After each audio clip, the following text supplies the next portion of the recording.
대전이 노잼 도시다 보니까 대전은 왜 달갑지 않은 별명을 얻었을까? 서울과의 접근성이 훨씬 좋아지기 때문에 KTX가 개통되면서 이미 빨대 효과가 증이 되었죠. 빵 진짜 멀리서 온 만큼 너무 기대가 되고 빵을 고를 시간이 없어요. 지금 집지 않으면 없어지기 때문에. 거기 가면 그게 달라. 성심당이 있어서 지역 경제도 살아나지 않나 라는 생각을 합니다.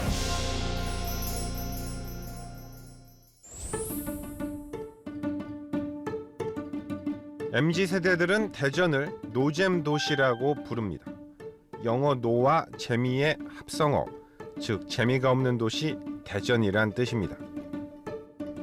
대전은 왜 재미가 없는 도시란 달갑지 않은 별명을 얻었을까? 여러 이유가 있지만 전문가들은 KTX의 이른바 빨대 효과를 지목합니다. 서울과의 접근성이 훨씬 좋아지기 때문에 대규모 유통시설의 이용들은 오히려 일부에서 서울 빨대 효과가 나타날 수도 있겠습니다. KTX가 개통되면서 이미 빨대 효과가 수도권의 인구가 전체 인구의 50% 이상이 넘어서면서 이미 입증이 되었죠. 즉 편리한 교통 때문에 대전 사람들이 쉽게 서울에 가서 소비하게 되니 대전의 여가 문화는 교통의 발달에 따라 오히려 침체되었다는 분석입니다. 그런 대전이지만 이곳 이야기만 하면 어깨를 활짝 펼 수 있습니다. 우리는 대전 은행동의 성심당 본점을 찾아가 봤습니다. 본점 근처에 오니 한적하고 느긋한 다른 대전 거리의 분위기와는 뭔가가 달랐습니다. 주차장이 그냥 꽉 차 있습니다. 저희가 대전을 돌아다녀 보면 이 도시 자체의 밀도가 그렇게 높지 않는데도 이 성심당 주변의 이 상권 이쪽에는 정말 사람들이 많고 북적이는데요. 지금 저희가 있는 이 주차장도 뭔가 성심당과 제휴가 된 그런 공용 주차장 같은데 차를 댈 곳이 없습니다. 성심당 인근은 모조리 성심당 경제권 같은 모습이었습니다. 주차를 하려는 이 주차장조차도 밀려서 차들이 대기를 하고 있다가 들어오고 있는 그런 상황입니다. 서울이든 어디든 빵을 먹고 싶으면 대전으로 내려와라. 자신감 넘치는 이 판매 전략이 지금 성심당 자체는 물론이고 지역 경제 자체를 활성화시키고 있습니다.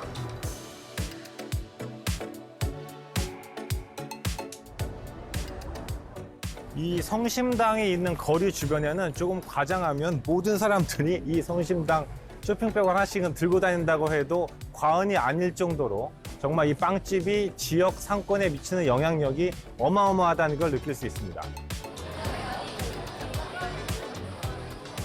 우리는 기대를 품고 빵집 안으로 들어가 봤습니다. 그리고 펼쳐진 풍경은 참 놀라웠습니다. 어떤 빵을 골라볼까 하고 들어갔는데 그럴 시간이 없었습니다. 빵집 안은 마치 지금 아니면 다시는 이 빵을 먹을 수 없을 것 같다는 절박함이 가득했습니다. 빵을 고를 시간이 없어요. 지금 집지 않으면 없어지기 때문에 좀 생각나는 대로 계속 막 잡고 있습니다. 이렇게.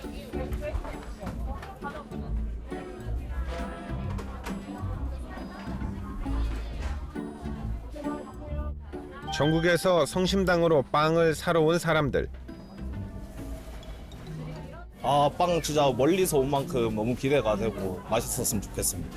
대구에는 맛있는 빵 없나요?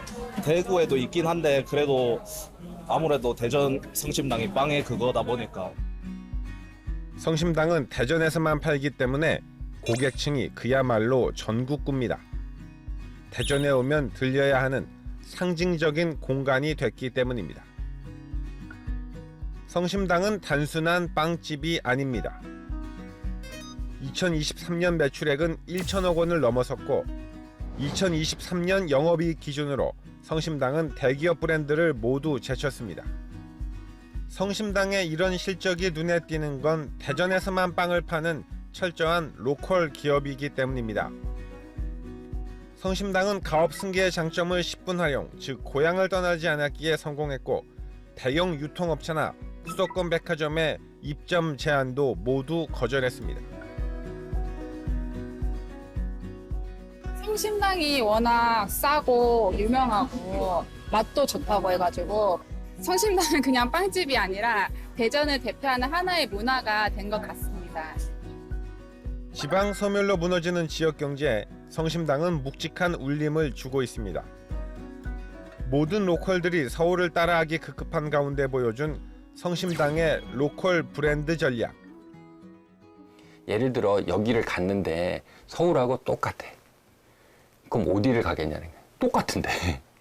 그러니까 달라야지 같을 수 있는 거거든요.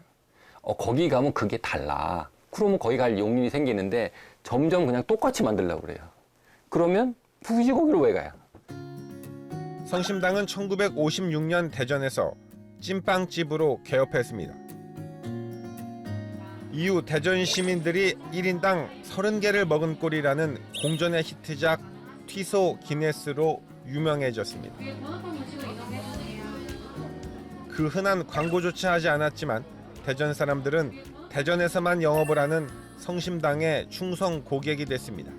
물론 성심당도 위기는 있었습니다.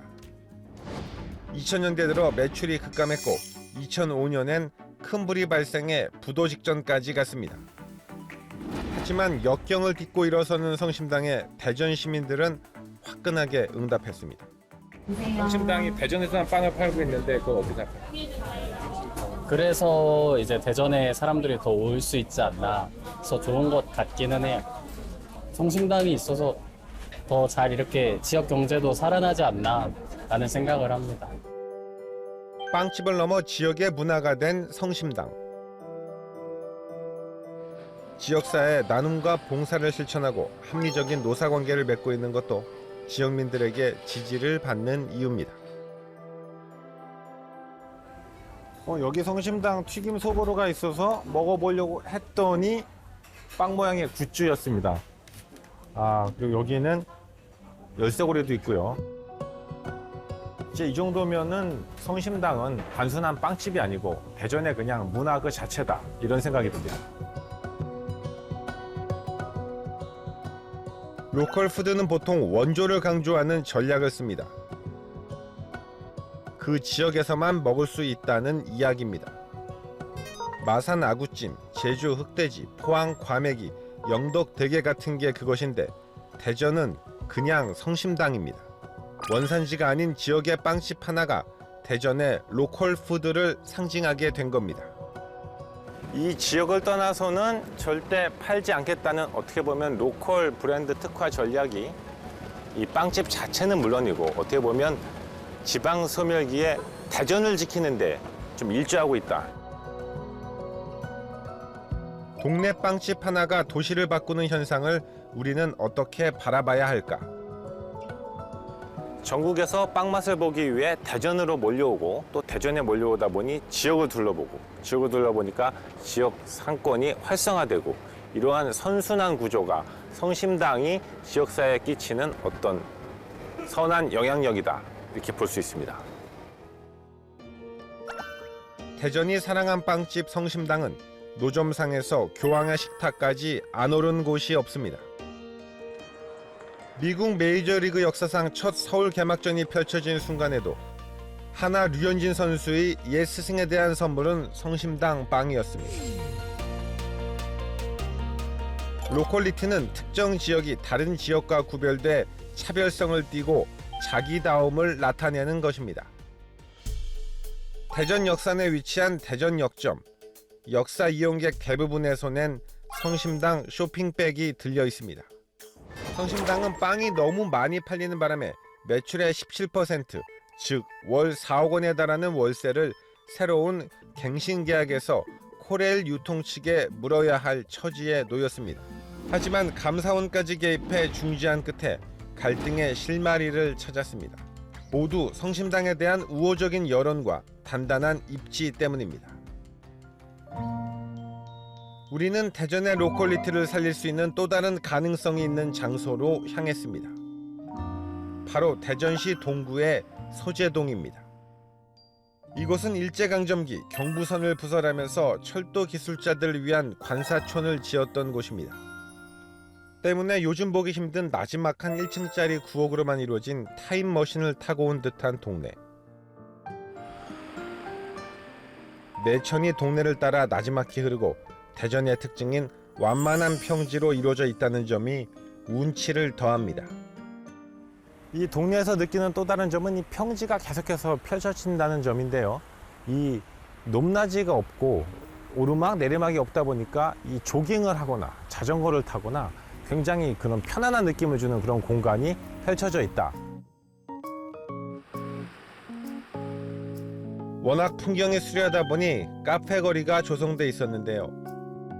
산책을 하다 커피 한잔하며 쉴 수 있는 분위기 있는 공간이 많았습니다. 한 곳 두 곳 카페라든지 뭐 문화시설 이런 것들이 들어서는 모습이 보여지는데요. 만약 이곳이 제대로 개발만 된다고 한다면 어떤 모습이 펼쳐질지, 젊은이들이 얼마나 많이 유입되고 또 그들로 인해서 또 새로운 어떤 시너지 효과를 이뤄낼지 정말 기대가 모아지는 그런 공간이다.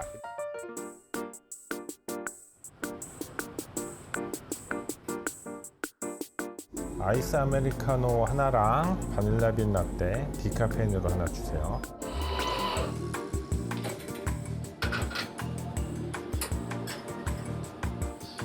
이곳이 좋아 모여든 청년들. 지금 남아있는 이제 카페를 개조한 집들은 대부분 이제 일본식 구옥으로 저는 알고 있거든요. 소재동의 장점이라고 하면 이제 일단은 얘 구옥을 가지고 이렇게 카페로 그리고 식당으로 변화를 시켰다는 거. 대전이 노잼 도시다 보니까 오히려 이런 공간이 생겨서 좀 유잼이 될 수 있지 않을까라는 생각이 좀 듭니다.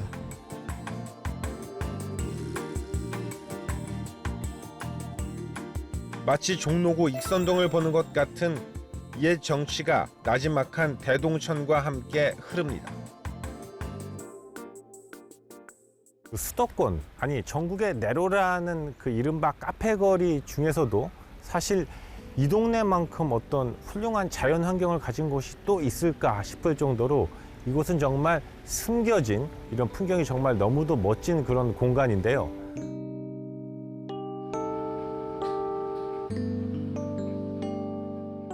이 지역이 또 봄에는 벚꽃이 펴가지고 또 그렇게 예쁘다고 하니까 봄에도 한번 와봐야 되겠다는 생각이 드는데요. 그래도 지금 가을도 괜찮네요. 평지가 많은 대전은 자전거를 타기도 좋아 보입니다. 물은 보행자 바로 옆에서 비슷한 높이로 흐릅니다. 산책을 하면 옆에서 물길이 졸졸졸 좀 같이 따라오는 듯한 느낌. 그러니까 한강 같은 경우 보면은 물이 굉장히 그 밑에 있기 때문에 굉장히 이렇게 보기에는 좋지만은 거리감이 있는데 이런 종류의 하천들은 굉장히 느낌이 다르죠. 이 길의 높이가 굉장히 완만하다 보니까 이 조깅하는 분들도 많고 자전거 타기도 좋고요. 걷기에는 독특한 경험을 제공한다 이렇게 볼 수 있습니다. 이제 어느덧 좀 퇴근 시간이 되니까요. 그야말로 저녁이 있는 삶, 그것과 가장 어울리는 동네가 이곳이 아닌가 싶습니다. 바로 오른쪽에는 상업 공간이 있고요. 또 왼쪽으로는 이렇게 거주민들에게 좋은 혜택을 주는 이런 공간이 있으니까 이 수변 공간을 잘 사용하면 카페 거리 그 이상의 기능을 할 것으로 보입니다. 주말이든 이제 휴가 여가든 때때로 즐길 수 있는 어떤 곳이 있다고 하면 레귤러하게 가는 어떤 곳이 있다고 하면은 사실은 인구가 뭐 1.5배, 1.3배 이렇게 늘어나는 효과가 있을 거예요. 그런 것들에 이제 포커스를 맞춰서 도시를 이제 다시 재단을 해야 되는 거죠. 특히 카이스트 등 전문 연구 인력이 많은 대전에서 이런 공간을 활용해 벤처 기업을 위한 공동 연구센터 등을 유치한다면 어떨까? 요즘 젊은 세대들은 일자리 외에도 주변 정주 여건을 우선적으로 고려한다는 점에서 소재동은 젊은 지성이 모여 정보를 융합하고 연계할 수 있는 공간으로서의 잠재력이 있습니다. 지방 재생을 위해서는 그 인구, 사람한테 초점을 맞추는 게 저는 굉장히 중요하다는 일단 생각은 들었고요. 그 재생에 성공한 세계적인 사례들은 전부 평균 연령이 굉장히 낮게 만드는 도시들이에요. 리부팅 지방시대, 우리는 지금까지 대전의 성심당을 토대로 로컬 브랜드의 무한한 가능성을 살펴봤습니다. 지방의 숨겨진 가치들을 혁신적으로 활용해 또 다른 성공 스토리가 탄생하길 기대해 봅니다.